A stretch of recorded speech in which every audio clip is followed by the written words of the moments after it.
Yo, what's going on, guys? Sekapoko here, bringing you another 7 Daily Sins Grand Cross video. For this, we'll be going over the brand new 3 vs 3 PvP game mode, and we're talking about that, giving you an insight of what it is, what I think about it, what the chat thinks about it, and what we have experienced over the time playing it as an experienced JP player. So, guys, without further ado, let's go ahead and jump right into it.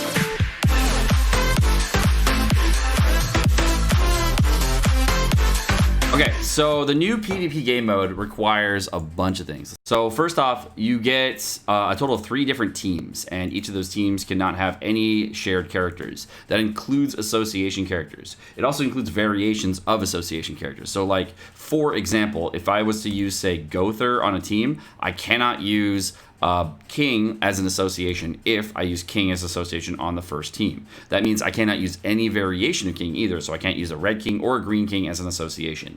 So that's the first thing about this game mode. You're going to need a lot of different characters built out, and you can see here I have a total of all of these characters, 12 characters super awakened in the front team, except for this guy right here, because I really ran out of coins. Every support character that I have right here is all super awakened as well. So all 12 of these, all 8 of these guys on the bottom are all super awakened. This Slater is not super awakened, and this is super awakened, but like I'm missing 2 super awakened. So I have about 22 of the 24 characters I wanted to have maxed out. So you also can lock gear sets here. So if I lock this team, I'm gonna lock this team fully. So I hit yes. Boom, and I go over here. Yeah, I would have to lock this and make sure the gear sets are on. Yes, and then lock this. So you have to have all these gear sets for all these characters built out. So I'm gonna yes, yes, and then boom. And then we're gonna go ahead and experience the game mode. Okay, so now all the teams are fully locked together. These are the PvP stamina. We got 30 of these in the mail today. So I'm gonna try this out. So I guess we, like, versus the other players, there's like 30,000 other players, so we're just gonna hit yes to this and then see how we do against other players. So the brand new PvP game mode is reliant on a couple different things. First, you have to beat the player that you're gonna be fighting against in an auto battles scenario, and the auto battle is gonna be more akin to how a PvP AI would fight versus how a normal AI would fight if you were just gonna hit the auto button in PvE. And when you're fighting another player in the auto battle situation, as you can see here, they choose the different cards they're going to use. So you have to figure out how you would build a team that would also reflect how an AI would use a team in a PvP situation. It really is kind of very similar to how you would do a defensive team in a top 100 PvP. One of the things that's really interesting about this game mode is that you're going to need a lot of different wins over the course of a large period of time. And one of the things that you need to do is you always need to beat a player that is at a higher score level than yourself in order to progress. If you beat someone who is at a lower score level than yourself, you do not really progress. And you can actually gain you steal ranking for whatever ranking the other player was at. So if they were at rank 10,000 and you're at rank 15,000 and you wanted to beat them, you would win an extra 5,000 ranking.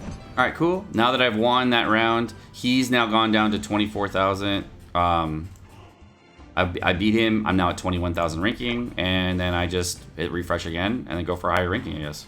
This guy's at 17,000. During this game mode, what I've noticed is that there's a lot of players that don't have fully built gear sets, a lot of characters that are not fully super awakened, and free-to-play players are going to really suffer against other teams because of super awakening levels. However, the thing that you're going to have to notice as a free-to-play player is that you're not going to be able to progress as high. But what's really interesting is you only need to win 2 out of the 3 fights. You don't actually have to win all 3 fights, and because of that, you're able to progress pretty high if you're really smart with your matches. Spicy game mode. The gameplay is just phenomenal. At least okay, so the nice thing about this game mode, I'm just giving it shit for right now. The really nice thing about this game mode is, like, you don't have to do all the bullshit matches. Like, all the matches you're like, okay, I'm definitely gonna win this match. I don't really need to do this match. It's just taking forever to do it. It's really nice because I don't have to do that shit.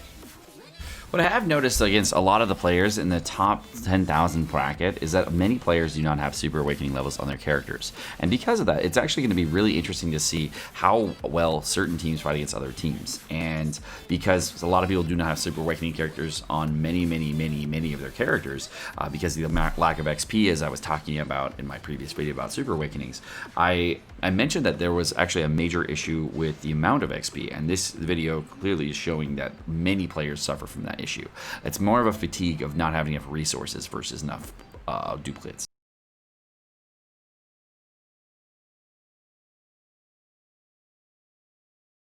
Problem. So someone else was fighting the same guy, and because the other guy beat him first, I was fighting him while he was at top 5K, but the other guy beat him first, so that I only got 100 points instead of getting a 900 point game. So the skip feature looks like it's actually really advantageous for people. So if you were to fight a guy at the same time as another person, whoever beats that one guy faster is actually like pushing up higher. So you can actually waste stamina on certain people. So that's interesting. I don't know if that's an oversight or if that's like actually something that needs to is supposed to happen. So now pushing up from the top 5,000 to the top 1,000 here, I have seen that the players are starting to get a little bit more difficult, and each of the fights are starting to get a little bit harder. But what I have also seen is that many of the teams that are still fighting against are, of course, with about 4 characters are Super Awakened, maybe 5 or 6 on some teams, but many players don't have that much. So when people talk about Super Awakenings and the issues with Super Awakenings and having to only fight whales, I can clearly see here that many players, we're talking the vast majority of players, do not have lots of different characters that they can build out for Super Awakenings. And because of that issue, Netmarble's actually addressed this about different characters for Super Awakenings and what they're going to do in the future for different kits in order to give people more XP, more duplicates, etc., in order to get Super Awakenings more accessible. And this is clearly showing that there is a huge advantage for having many characters that are Super Awakened versus not having a lot of characters that are Super Awakened. So the longer you've had your account, the better. So reroll accounts, etc., that may suffer heavily here.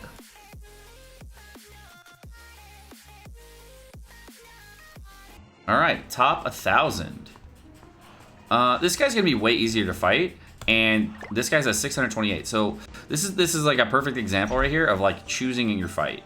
So it looks like right here, what I'm gonna do is I'm just gonna move this team all the way to the top, right? And then we have an LV versus an LV match here, and then we'll use this one as the last.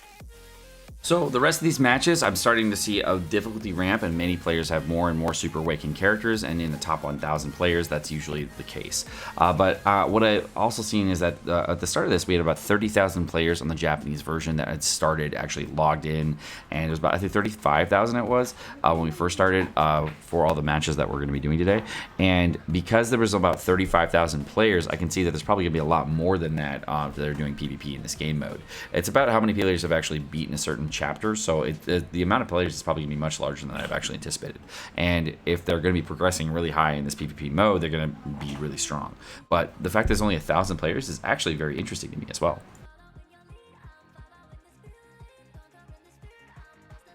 No, we lose. We finally lost. No! We finally lost! GG. It looks like the AI doesn't like this team very well.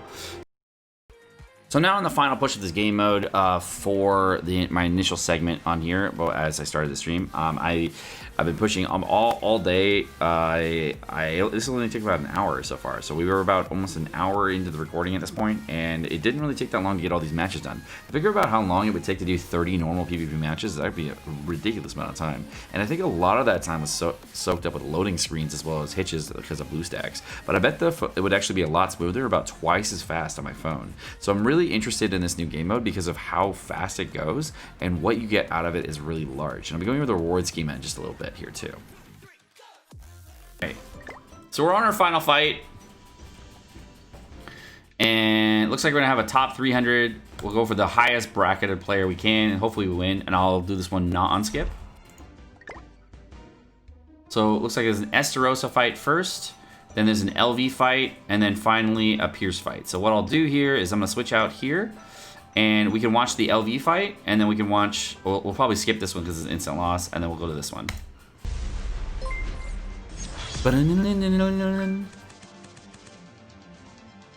Be cool if you could watch this in 10x, you know? Like, I wish there was instead of just a 2x, there was like a fucking 10x here that we could watch this at, so we could just like watch the fight go really fast. That would be fun to watch. Like, I don't want to see this like super slow.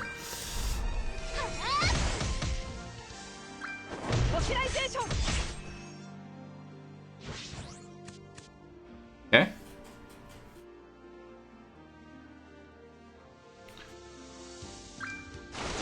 So it locks out healing skills. But no damage. Okay. And it doesn't use counters. Really interesting. So the AI doesn't use counters on Estarossa teams. So we instantly rushed our LV ulti, and they only have a Hellbrim rollback here.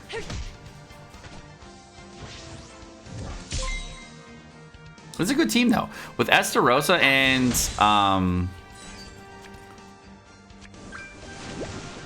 Easton. It's a really good team.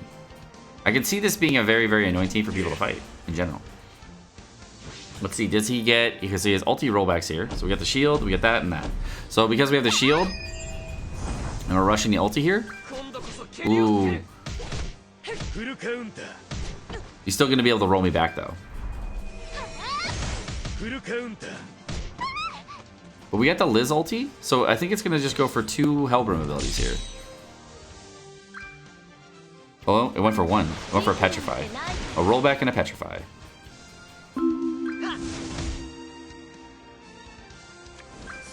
Electrodynam just subscribed. I gotta turn off the mute. Alright. So it looks like we're in a really bad spot here.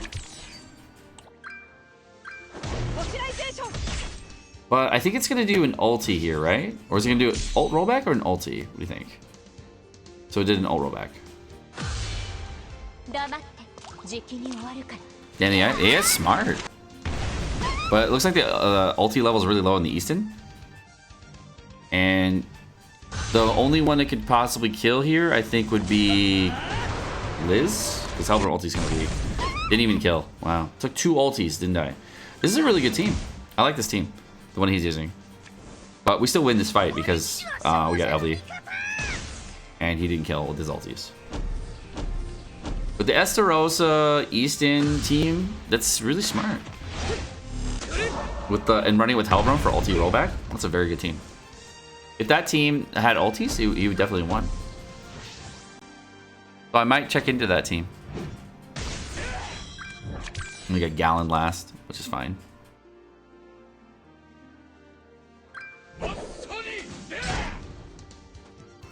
Okay. So it's probably gonna use a heal and then a Petrify and a shield, okay?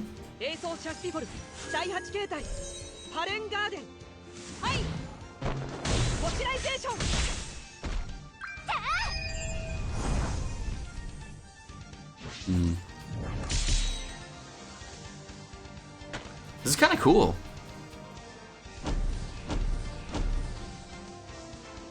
Like prepping your team and then trying to figure out what to do. Like what the AI would do, how they would use the RNG. Definitely lets you I kind of like this mode because it allows for more experimentation. All right, there's the first match. We won that one. Most likely we're going to lose the second match. A second match we're using Zeldris versus their LV team, so I'm probably just going to skip this team. As I thought initially, this fight is going to be really difficult because Zeldris really suffers against Lost Vein Meliodas teams with on auto because he doesn't do well against the Goddess Liz shield because he's not able to crit against it. No one is, not even Levi. So it's a really annoying shield, and this is, I just knew I wanted to take the instant loss here and just go to the next match. However, though, I have been using Val comps, and I've been digging the Val comps. So hopefully this Mikasa team does well. The Fraudrin also is doing really well here, which is really cool. Being able to stop their ultis is very, very nice. And you don't have to worry about a void food, right?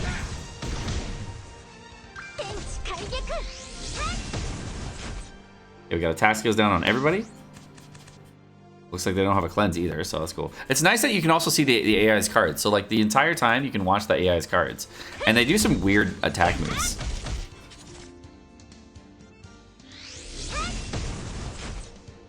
Nice. Alright, so because we can rush our ultis first. Well, Lenti has her ulti up now.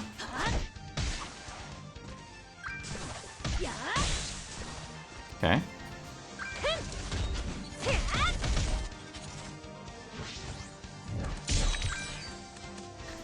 So most likely she's gonna go for VDM with the ulti. And it's really interesting that the Lilia AI won't use the rollback. But look how little damage we're taking here. Wow. And since they don't have ultis and I can get ultis, Fraudra's super nice for this game mode. I think Fraudra might be one of the best for this game mode. Hopefully this actually kills, because she targeted the wrong character. Ooh, nice crit, nice crit, nice crit. Cool. Nice job. So this completely nerfs BDM. Reset the bleed. Now bleed damage on almost nothing.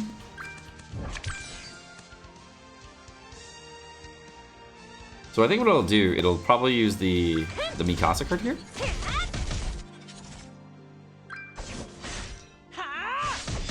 Wow, it's crazy. So they're all resisting. I didn't realize this. So against other Valenti comps, this is actually really annoying by using Mikasa, because she's not thinking her passive trigger with Valenti. How interesting. Good life still. Alright, she's got her ulti up. And they have no way of stopping it too.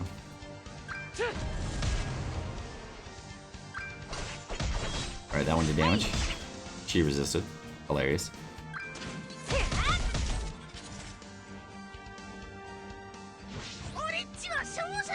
Alright, it's gonna do ulti and then a Valenti card.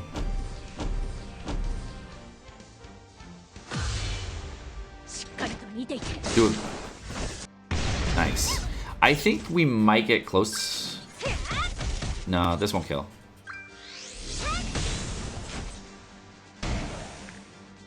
Alright, so Val is most likely going to hit the Mikasa, so Mikasa's dead. Oh, he went for the Fraudra. Oh, unexpected. Massively unexpected.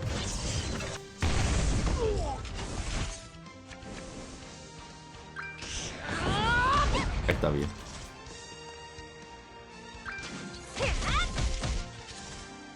Alright, we're getting a lot of Mikasa cards here too.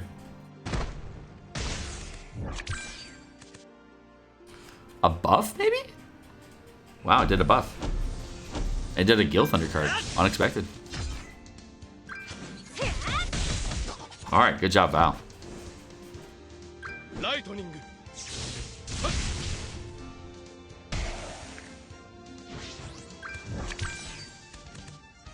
Well, we have a buff already, so I don't think it's going to use a buff. I think what's going to do is use the bleed card and then use the Mikasa and Valenti.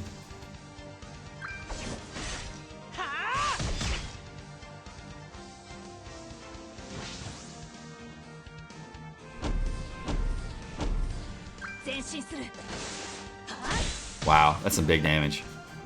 Good lifesteal too. Wow. Nice job, nice job. Honestly, this is cool. This is cool. All right, so that was our last fight. We've now pushed into top 400.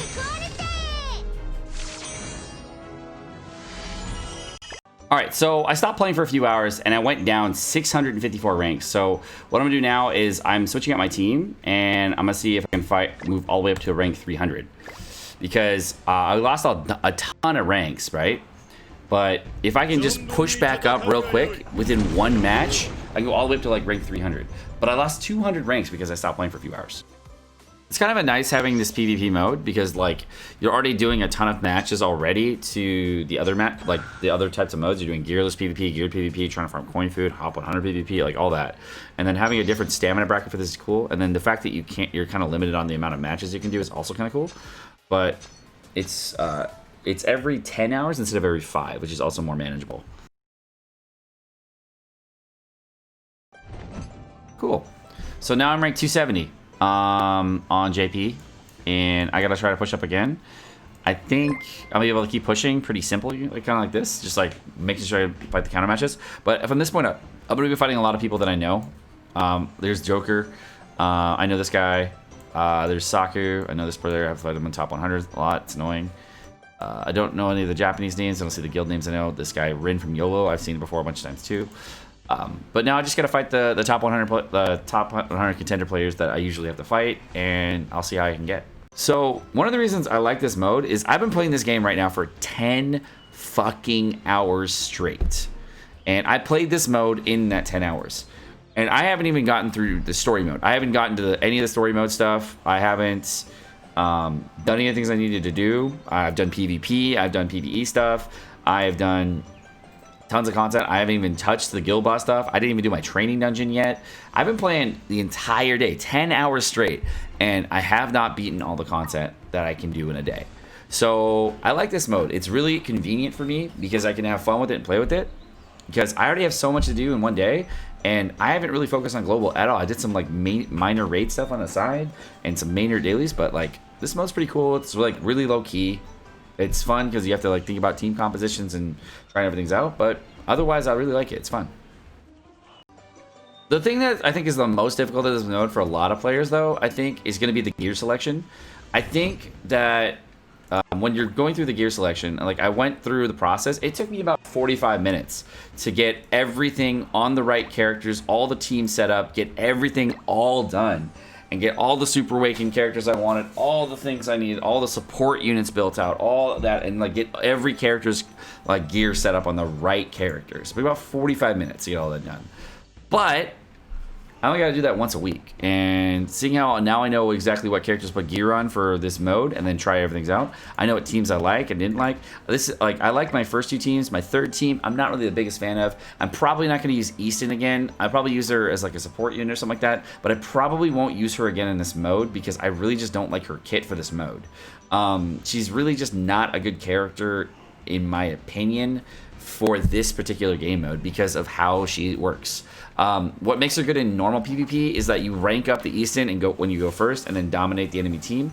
But because you can't do that right now, it's actually a lot harder. So I'm gonna say I'm not the biggest fan of that part of it. Now, if I go into my actual character sets, you can see I have a full UR set and a ton of different characters. The only character that doesn't have gear, of course, on right now is Zeldris, and that's because I'm not using him right now for this particular mode. He doesn't need gear. I locked all my gear beforehand, and I locked my upgrades beforehand, so I just gotta relock that, and then I'll be good to go.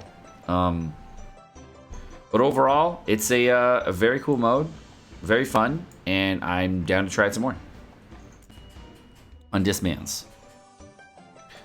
I can't do anything with the shop right now because you have to be a certain ranking to get the shop. But it looks like what's really cool about the shop is you get cosmetic upgrade materials. So you get a total of 10 here, hammers, purple stones. They've actually created a mode so that you can actually get these a lot easier, so that's great. It also allows you to get anvils, SSR stones, 5-star chalices, so it looks like some great rewards from this place. I don't know how to use any of this yet, but we'll have to see. Also got 2 chests. I don't know if the chests are based on like where you were when you received the chests, but I got the chest here. The chest says a boxing required by winning in Super Melee, various where you can contain only one of the items. So let's go ahead and open just one at a time, I guess. I got a book, cool. And what else do we get? Your chest, cool. So you get some cool stuff for just doing the daily over there. Looks like the shop also gives you diamond unlock rewards. So you get a total of 9 diamonds for 80. I don't know. Let's see. Let me translate this for you guys real quick. It says number of purchases, and you can. Oh, this is a purchase tier list. Okay, so basically, if you purchase a lot of items out of here, you get diamonds over time. So if you do a total of 80 purchases, it looks like you would get a total of 15 diamonds in total. So that's cool. So there's actually a purchase thing here, and it looks like you can refresh the shop every so often too. So if you have lots of things and you wanted to get like lots and all these rewards in here, you can get lots of them. This one, looks like the first place person gets a total of 3,000 coins. Second through 5th get 2,900. 6th through 15th get 2,800. 16th through, it looks like they're actually being really nice with these. So the top 100 get up about 2,500 coins or more. So it doesn't really matter where you place in the top 100 as long as you get top 100. And then anybody who's in the top 3%, which I'm probably already there, gets 2,000. So that's a big bracket, top 3%. The top 15%, which is a lot, very attainable for a lot of players, is 1,800 coins. Top 30% is 1,500, and then top 50% is 1,200. So most players are able to get this kind of stuff right here. You know, you're able to get. But here's where it gets really good for free-to-play players, and this is my favorite part about this mode. Top 100 get a lot, but top 15% only get 700 less of these coins.